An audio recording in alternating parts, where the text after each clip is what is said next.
Hello दोस्तों, कैसे हैं आप सब। स्वागत करती हूं मैं आपका अपने चैनल अनिभा स्टडी पॉइंट में। तो दोस्तों, आज मैंने बहुत ही इम्पोर्टेंट टॉपिक के ऊपर अपने ये वीडियो बनाया है जिसका नाम है Lehninger principle of biochemistry. Lehninger principle of biochemistry जो एक बुक है, बहुत ही इम्पॉर्टेंट बुक है उन स्टूडेंट्स के लिए जो ग्रेजुएशन कर रहे हैं, जो पोस्ट ग्रेजुएशन कर रहे हैं या जिनका इंटरेस्ट बायोकेमिस्ट्री में है। मैंने अपना ये जो वीडियो बनाया है इसको मैंने हर एक चैप्टर को कुछ पार्ट्स में कर बनाया है, क्योंकि काफ़ी बड़े चैप्टर्स हैं। तो इसलिए जो मेरा पहला पार्ट है उसका नाम है सेलुलर फाउंडेशन। मैंने लेहनिंगर प्रिंसिपल ऑफ बायोकेमिस्ट्री की बुक को अपनी लैंग्वेज में समझाने की कोशिश की है। तो चलिए शुरू करते हैं। इसमें हम जो चीज़ों को डिस्कस करने वाले हैं, पहला है इंट्रोडक्शन, दूसरा है सेलुलर फाउंडेशन, तीसरा है cellular dimensions are limited by oxygen diffusion. ये वो टॉपिक्स हैं जिनको हम डिस्कस करने वाले हैं। There are 3 distinct domains of life. Escherichia coli is most studied prokaryotic cell. Eukaryotic cells have variety of membranous organelles which can be isolated for study. Cytoplasm is organized by cytoskeleton and highly dynamic. And last topic है cells build super molecular structures. तो चलिए शुरू करते हैं। पहले introduction को जान लेते हैं। दोस्तों, 15 से 20 बिलियन साल पहले जब जो सिंपल एलिमेंट्स थे लाइक हाइड्रोजन और हीलियम, वो कैटालिटिक इरप्शन की वजह से फॉर्म हुए थे। और जैसे कि हमने सुना है, जो अर्थ की फॉर्मेशन है वो सन की वजह से हुई थी। जब सन मूव कर रहा था तो उसके बाद कुछ टुकड़े जो सन के टूटकर गिरे थे और वो बहुत ही गर्म थे, और कुछ टाइम बाद जब उस पर ग्रेविटी का असर हुआ और वो कूल डाउन हुए, तब अर्थ की फॉर्मेशन हुई थी और लाइफ की बिगनिंग हुई थी अर्थ पर।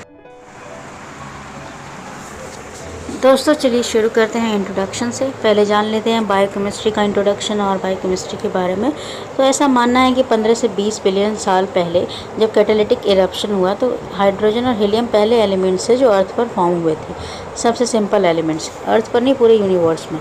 तो जब सबसे पहले अर्थ की फॉर्मेशन हुई तो उस टाइम ये कहा जाता था कि जो अर्थ का टेम्परेचर था बहुत ज़्यादा था, और ग्रेविटी के साथ और टाइम के साथ जो अर्थ है वो कंडेंस हुई, ठंडी हुई, और कुछ स्टार्स की फॉर्मेशन हुई जिनका साइज़ बहुत ज़्यादा बड़ा था।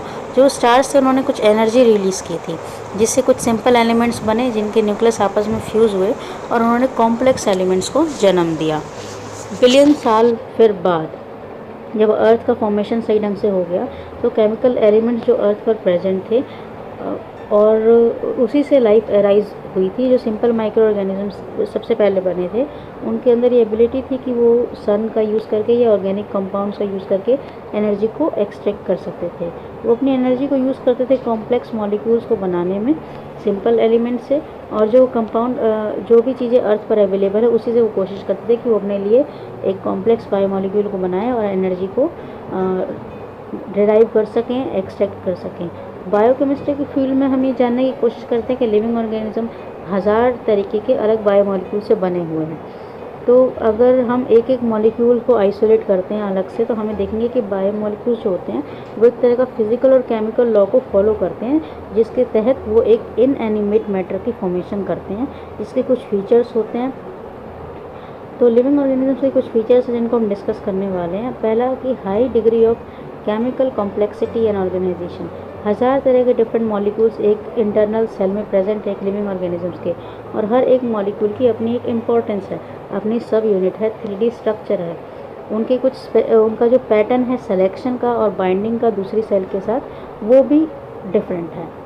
दूसरा है कि system for extracting, transforming and using energy for environment. जो भी लिविंग ऑर्गेनिजम्स हैं, माइक्रो ऑर्गेनिज्म जो उस टाइम पर थे, उनका जो तरीका था अपनी इंट्रिंसिक स्ट्रक्चर्स को बिल्ड करने का, मैकेनिकल, इलेक्ट्रिकल, ऑस्मोटिक और केमिकल काम को करने का, और एक इनएनिमेट मैटर को डिके करके, डिसऑर्डर करके इक्विलिब्रियम बनाने का, वो भी अलग था। उनका भी अपना एक पूरा सिस्टम था जिसके थ्रू वो ये काम किया करते थे।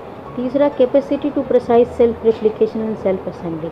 अगर आप एक बैक्टीरिया को स्टेराइल मीडियम में डाल देते हैं तो आप देखेंगे कि बैक्टीरिया 24 घंटे में एक लार्ज पॉपुलेशन को जन्म दे देता है। अब जो उसकी डॉटर सेल्स हैं, सबके पास 1000 तरह के डिफरेंट बायोमॉलिक्यूल्स हैं, और वो जो डॉटर सेल्स हैं बिल्कुल एग्जैक्ट कॉपी हैं अपने पेरेंट्स की, और उनके अपने खुद के डिज़ाइंस हैं, और वो डिपेंड करते हैं उनकी जेनोमिक इन्फॉर्मेशन पर जो उन्हें उनके पेरेंट्स से मिली है। डी है mechanism for sensing and responding to alteration in surrounding.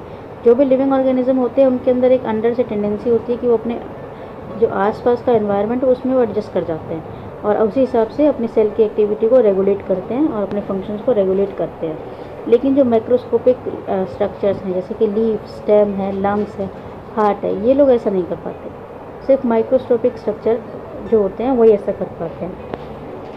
जो उस टाइम पे लिविंग ऑर्गेनिजम्स थे वो सिंपल मॉलिक्यूल्स को फॉर्म करके एक प्रोग्राम की फॉर्मेशन करते थे और वो प्रोग्राम ही आगे चल के लाइफ की फॉर्मेशन में हेल्प कर रहा था। लास्ट था हिस्ट्री ऑफ इवोल्यूशनरी चेंज। जितने भी ऑर्गेनिज्म धरती पर अवेलेबल हैं उन्होंने अपने एंसेस्टर से कुछ ना कुछ लिया है टाइम के साथ और वो हमारी सेल्स में इनहेरिट हुआ है। इवोल्यूशन का मतलब होता है टाइम के साथ हमारी बॉडी ऑर्गेनाइजेशन में कितना चेंज आता है, उसको इवोल्यूशन कहते हैं। और इसी वजह से हर एक ऑर्गेनिज्म अपने आप में डिफरेंट लगता है, लेकिन अगर आप फंडामेंटल लेवल पर देखें तो हम सब की एंसेस्ट्री सेम है कहीं ना कहीं।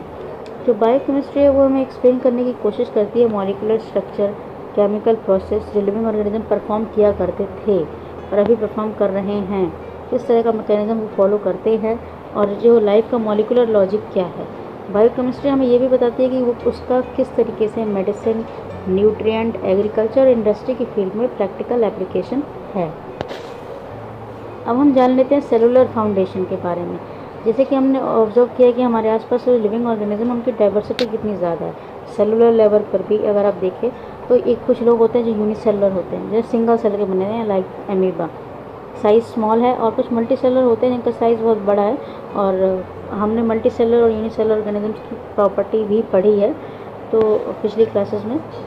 तो सेल्स होते हैं, पहला ही जब सेल्स होते हैं स्ट्रक्चरल और फंक्शनल यूनिट ऑफ लाइफ होते हैं, ये सबको पता है। जो हर वैरायटी की सेल है उसका अपना एक स्ट्रक्चरल फीचर है। जैसे प्लाज्मा मेम्ब्रेन होता है, उसके पास एक आउटर पेरिफेरी जो फॉर्म करता है, सेल को सेपरेट करता है उसके बाहर के एनवायरनमेंट से। वो बना होता है लिपिड का, थिन टफ पेलाएबल फॉर्म, जो तरह का एक हाइड्रोफोबिक बैरियर फॉर्म करता है सेल के अराउंड। लिपिड्स का बना होता है, टफ होता है। प्लाज्मा मेम्ब्रेन एक तरह का बैरियर होता है इनऑर्गेनिक आयंस के लिए। सेमी परमेबल मेम्ब्रेन के नाम से हम इसे जानते हैं। चार्ज और पोलर कंपाउंड्स के लिए भी है। इसके अंदर कुछ ट्रांसपोर्ट प्रोटीन्स प्रेजेंट रहते हैं जो कि उसको हेल्प करते हैं कि कुछ आयंस और कुछ मॉलिक्यूल्स को अंदर आने दें।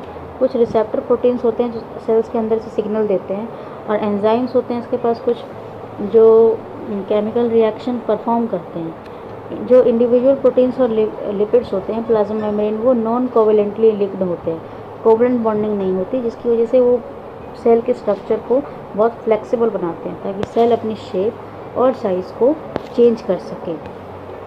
अब हम जान लेते हैं कि सेलुलर जो डायमेंशन है, सेल का जो साइज़ है, उस पर ऑक्सीजन का क्या फ़र्क पड़ता है या रेट ऑफ डिफ्यूजन का क्या फ़र्क पड़ता है। डिफ्यूजन का मतलब होता है जब मॉलिक्यूल्स लोअर कंसंट्रेशन से हाई कंसंट्रेशन की तरफ भागते हैं अपने आप को इक्विलिब्रियम में लाने के लिए, तो उस पर सेल का साइज़ का क्या फ़र्क पड़ता है। तो अगर सेल का साइज़ छोटा है तो ये समझ लीजिए कि जो सेल का सरफेस और वॉल्यूम का जो रेशो है वो बहुत बड़ा है।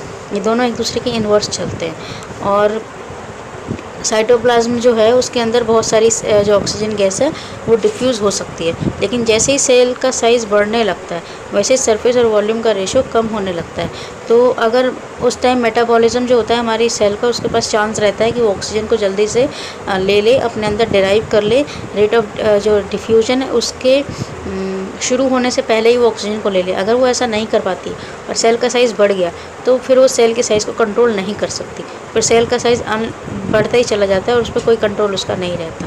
तो जो सेल का साइज़ है उसको जो सेट कर रहा है, उसको जो अफेक्ट कर रहा है वो रेट ऑफ डिफ्यूजन कर रहा है कि डिफ्यूजन किस स्पीड से हो रहा है सॉल्यूट मॉलिक्यूल्स का एक्वस सॉल्यूशन में।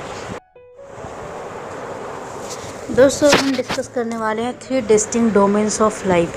तो जब अर्थ स्टार्ट हुई थी और जो वहाँ पे लिविंग ऑर्गेनिजम्स आए थे उनको 3 ग्रुप में बांटा गया था इवोल्यूशन के हिसाब से। इवोल्यूशन का मतलब होता है टाइम के साथ हमारी बॉडी में की जो ऑर्गेनाइजेशन है उसमें कितना चेंज आता है। तो उनको 3 ग्रुप्स में बांटा गया था, जो वो थे यूबैक्टीरिया, आर्की एंड बैक्टीरिया। और इनको इनके बायो केमिकल ऑर्गेनाइजेशन के हिसाब से इनको डिवाइड किया गया था। जो यू बैक्टीरिया थे वो सॉइल में मोस्टली रहा करते थे और सरफेस वाटर पर, और दूसरे लिविंग ऑर्गेनिजम्स के टिश्यूज़ में या डेड लिविंग ऑर्गेनिजम्स के टिश्यू में भी ये लोग रहते थे। ई कोलाई जिसका फेमस एग्जांपल, इसको हम प्रोकैरियोटिक बैक्टीरिया की कैटेगरी में पढ़ते हैं, वो भी एक यू बैक्टीरिया है। जो मोस्ट रिसेंटली डिस्कवर्ड जो आर्की बैक्टीरिया हुआ आया है, जो जिसको बायोकेमिकली कैरेक्टराइज किया गया है, वो मोस्टली सॉल्ट लेक्स में, हॉट स्प्रिंग में और हाईली एसिडिक कंडीशन में रहता है। आर्की और जो बैक्टीरिया है उनको कुछ कैटेगरीज में डिस्टिंग्विश किया गया था उनके रहन सहन के हिसाब से, जैसे कि एरोबिक हैबिटेट, वो लोग जिनको ऑक्सीजन की बहुत ज़्यादा ज़रूरत है ज़िंदा रहने के लिए, और जो उनको एनर्जी चाहिए तो वो जो अपनी एनर्जी है वो इलेक्ट्रॉन्स को ट्रांसफ़र करते हैं और फ्यूल मॉलिक्यूल से अपनी एनर्जी को लेने की कोशिश करते हैं। एनारोबिक हैबिटेट, ये वो लोग हैं जिनको ऑक्सीजन की बहुत कोई ज़रूरत नहीं होती है, बिना ऑक्सीजन के सर्वाइवल होता है इन लोगों का, और इनको अगर अपने लिए एनर्जी चाहिए तो ये लोग नाइट्रेट, सल्फेट और कार्बन डाइऑक्साइड का यूज़ करते हैं। बहुत सारे ऑर्गेनिज्म ऑब्लिगेट एनारोब्स होते हैं जो जब अगर उनको ऑक्सीजन अचानक से दे दी जाए तो उनकी डेथ हो जाती है। दो ब्रॉड कैटेगरीज हैं जिसमें ऑर्गेनिजम्स को रखा गया उनके एनर्जी सोर्स को डेराइव करने के बेस पर, वो था फोटोट्रॉप्स और कैमोट्रॉप्स। फोटोट्रॉप्स वो लोग थे जो सनलाइट को ट्रैप करते थे और अपना फूड बनाते थे। कैमोट्रॉप्स वो थे जो अपनी एनर्जी को बनाए रखने के लिए, एनर्जी को लेने के लिए फ्यूल को ऑक्सीडाइज किया करते थे। जो फोटोट्रॉप्स थे उनको भी दो कैटेगरी में डाला गया था। पहले जो वो थे जिनको कार्बन डाइऑक्साइड चाहिए अपना खाना बनाने के लिए, उन लोगों को ऑटोट्रॉप्स बोला गया। लेकिन एक दूसरे ऑर्गेनिज्म थे जिनको ऑर्गेनिक न्यूट्रिएंट की ज़रूरत थी, उनको हेटरोट्रॉप्स बोला गया। कैमोट्रॉप्स थे उनको दो कैटेगरी में डाला गया। वो इस बेस पर किया गया था कि जिस फ्यूल को वो ऑक्सीडाइज कर रहे हैं वो फ्यूल कैसा है। अगर वो इनऑर्गेनिक है तो वो लिथोट्रॉप्स हैं, और अगर वो फ्यूल ऑर्गेनिक है तो उनको ऑर्गेनोट्रॉप्स बोला गया। ई कोलाई है जिसको सबसे ज़्यादा प्रोकैरियोटिक सेल्स की कैटेगरी में पढ़ा जाता है। ई कोलाई मोस्टली या यूजुअली कहें तो वो हार्मलेस है और ह्यूमन इंटेस्टाइनल ट्रैक्ट में वो रहती है। जो ई कोलाई की जो सेल्स होती हैं वो 2 न्यूमीटर लॉन्ग है और उसका जो डायमीटर है वह 1 न्यूमीटर से भी कम है। इसके जो सेल है उसके आउटसाइड एक प्रोटेक्टिव कवरिंग है, जो और अंदर का जो प्लाज्मा मेम्ब्रेन है उसके अंदर साइटोप्लाज्म और न्यूक्लियोइड है। जो इसकी अंदर बाहर की मेम्ब्रेन है उसके बीच में एक थिन लेयर है पेप्टाइडोग्लाइकन की, जो सेल को शेप देती है और साइज़ देती है। जो प्लाज्मा मेम्ब्रेन है और जो लेयर है वो सेल एनवलप फॉर्म करने की कोशिश करते हैं और एक सेल एनवलप हमें सेल के बाहर दिखाई देता है। जो आर्की होते हैं उनमें जो रिजिडिटी होती है वो डिफरेंट टाइप के पॉलीमर्स की वजह से होती है। उन पॉलीमर्स को स्यूडो पेप्टाइडोग्लाइकन बोला जाता है।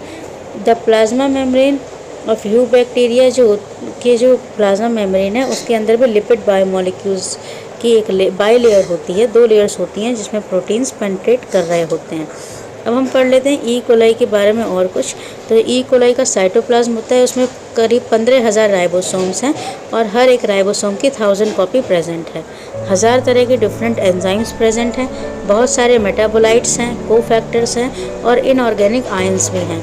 न्यूक्लियोइड भी है जिसके अंदर सिंगल सर्कुलर टाइप का डीएनए प्रेजेंट है जिसको प्लाज्मिड बोला जाता है। और जो इनके अंदर प्लाज्मिड होता है उसको टॉक्सिन या एंटीबायोटिक से कोई फ़र्क नहीं पड़ता, वो उससे रेजिस्टेंस है। बहुत सारे जो बैक्टीरियाज हैं वो इंडिविजुअल सेल्स में रहते हैं और कुछ बैक्टीरियाज कॉलोनीज फॉर्म करके सोशल बिहेवियर को शो करते हैं। अब हम जान लेते हैं यूकैरियोटिक सेल्स के बारे में। तो यूकैरियोटिक्स की जो सेल्स होती हैं उनका साइज़ प्रोकैरियोटिक के मुकाबले बहुत ज़्यादा बड़ा होता है। कॉमनली 5 से 100 न्यूमीटर के होते हैं डायमीटर में, और जो इनका सेल वॉल्यूम है वो भी 1000 मिलियन टाइम्स बहुत बड़ा है प्रोकैरियोटिक बैक्टीरिया से। जिनकी सेल के अंदर न्यूक्लियस है, बहुत सारे मेम्ब्रेन बाउंड ऑर्गेनेलीज हैं जिनके अपने काम हैं, जैसे कि माइटोकॉन्ड्रिया है, एंडोप्लाज्मिक रेटिकुलम है, गोल्गी एपेटस है और लाइजोसोम्स है। प्लांट की जो सेल्स होती है उनके अंदर वैक्यूल्स होता है, क्लोरोप्लास्ट होता है, जो उनके अंदर साइटोप्लाज्म है। साइटोप्लाज्म में बहुत सारे ग्रैन्यूल्स हैं, ड्रॉपलेट्स हैं जिसमें स्टोर्ड फूड रहता है, स्टार्च और फैट।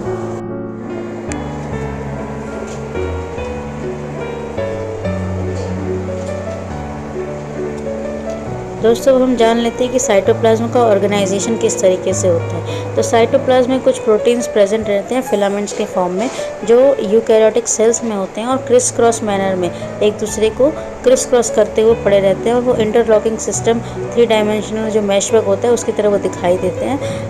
जो साइटोस्केलेटन होता है, जो साइटोप्लाज्म का साइटोस्केलेटन है, उसमें 3 तरह के साइटोप्लाज्मिक फिलामेंट्स बनते हैं, एक्टिन फिलामेंट्स, माइक्रोट्यूब्यूल्स और इंटरमीडिएट फिलामेंट्स, जो डिफ़र करते हैं अपनी विड्थ में, अपने कंपोजिशन में और अपने स्पेशल फंक्शंस में। जो सारे तरह के जो स्ट्रक्चर्स होते हैं और जो ऑर्गेनाइजेशन होता है साइटोप्लाज्म का, वो एक सेल को शेप देता है। एक्टिन फिलामेंट्स और माइक्रोट्यूब्यूल्स हेल्प करते हैं ताकि सेल मूव कर सके और सेल के अंदर जो ऑर्गेनलीज है वो मूव कर सके।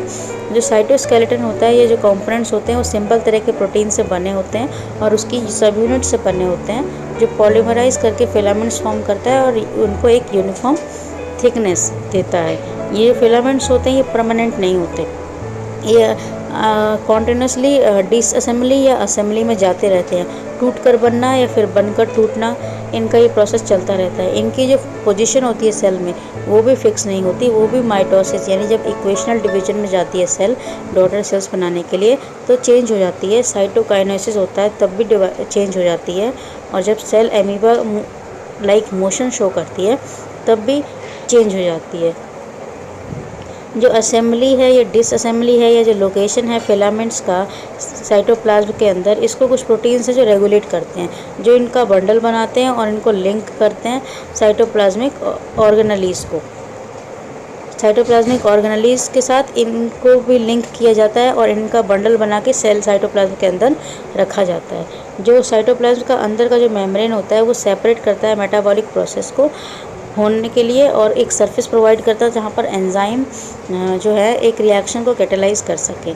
साइटोप्लाज्म के अंदर एक्सोसाइटोसिस और एंडोसाइटोसिस प्रोसेस होता है जो कि ट्रांसपोर्ट मैकेनिज्म की तरह काम करता है, जिससे सेल के अंदर के प्रोटीन्स बाहर के एनवायरनमेंट में जाते हैं और बाहर के जो प्रोटीन्स है, बाहर के जो मॉलिक्यूल्स है सेल के अंदर एंटर करते हैं, वो भी साइटोप्लाज्म के थ्रू ही एंटर करते हैं। वो फिजन और फ्यूजन प्रोसेस को शो करते हैं। एक्सोसाइटोसिस में ऐसा होता है कि सेल के अंदर के जो प्रोटीन्स है वो एक वेसाइकल्स में पैक रहते हैं और वो जो वेसाइकल होता है वो साइटोप्लाज्म के साथ फ्यूज हो जाता है और उसको तोड़ के वो सारे प्रोटीन्स बाहर निकल जाते हैं। एंडोसाइटोसिस ये प्रोसेस है जिसमें बाहर के मॉलिक्यूल्स एक साइटोप्लाज्म के साथ फिजन करते हैं, एक कैविटी बनाते हैं, जिससे वो एक कैविटी में घुस रहे हैं और सारे भर जाते हैं। एक टाइम बाद वो वेसाइकल फॉर्म करने लगती है साइटोप्लाज्म और एक टाइम के बाद वो वेसाइकल पैक होके सेल के अंदर चले जाते हैं। अब हम जान लेते हैं कि सुपर मॉलिक्यूलर स्ट्रक्चर्स कैसे सेल बनाती है। तो जो मोनोमेरिक यूनिट्स होती है, प्रोटीन्स होते हैं, न्यूक्लिक एसिड्स होते हैं या पॉलीसेकेराइड्स होते हैं, वो एक दूसरे के साथ जॉइन करके कोवलेंट बॉन्डिंग के थ्रू जॉइन होते हैं और सुपर मॉलिक्यूलर कॉम्प्लेक्सेस को बना देते हैं। लेकिन कुछ मैक्रो मॉलिक्यूल्स हैं जो एक दूसरे के साथ नॉन कोवलेंट बॉन्डिंग शो करते हैं और उनका बॉन्ड बहुत वीक रहता है। वो एक दूसरे के साथ जो बॉन्डिंग बनाते हैं वो hydrogen bond, ionic interaction, hydrophobic bonding, van der Waals force के थ्रू अपना बॉन्ड बनाते हैं, जो कि कोवलेंट बॉन्डिंग के मुकाबले बहुत ही वीक बॉन्ड है। जो अब इतने सारे मॉलिक्यूल्स हैं जिनमें वीक इंटरैक्शन है, बहुत वीक है वो, तो सुपर मॉलिक्यूलर जो कॉम्प्लेक्सेस होते हैं उनको स्टेबलाइज करने की कोशिश करते हैं और उनको एक यूनिक स्ट्रक्चर देने की कोशिश करते हैं। आई होप आपको मेरी बातें समझ आई हों और प्लीज़ मेरे चैनल को सब्सक्राइब, लाइक और कमेंट करना ना भूलें।